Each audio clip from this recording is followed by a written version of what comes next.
हम लक्ष्मी चौधरी यहाँ सब गोटे के प्रणाम करे छी। आई हम एकटा उपनयन के बाबा गीत गावा जा रहल छी। एहि गीत में संग दऽ रहल छथि हमर दुनू ठन के माँ। गीत नीक लागत तऽ चैनल के जरूर सब्सक्राइब करब। धन्यवाद। आकाशाही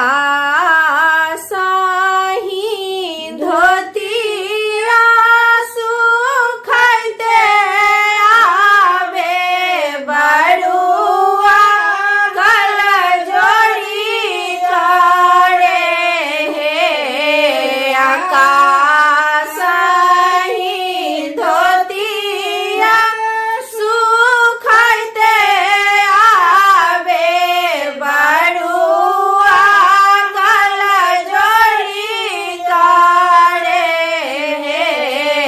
आहे के छाती मड़वा के मालिका गड़ा में जानऊ देथिन काना दोनों सोना देता है। काशी सा कहथिन विश्वनाथ बाबा हम तोहर मालिका है।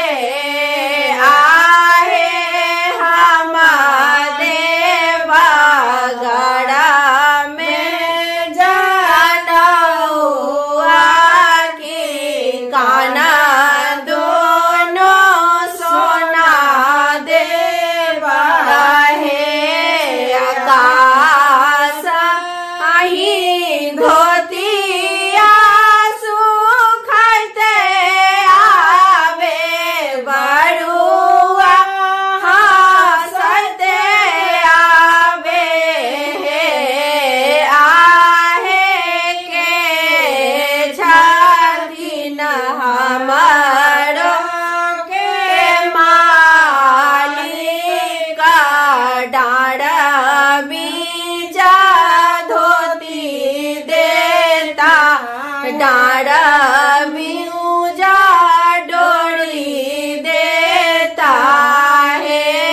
हंसी हंसी कहथिन बाबा की हम तोहर मालिका है।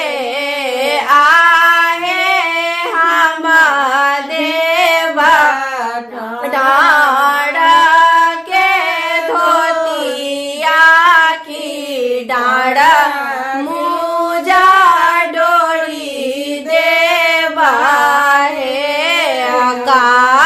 आकाशाही धोतिया सुखैते आवे बरुआ गल जोड़ी करे हे। आहे के छथि मड़वा के मालिका अमृत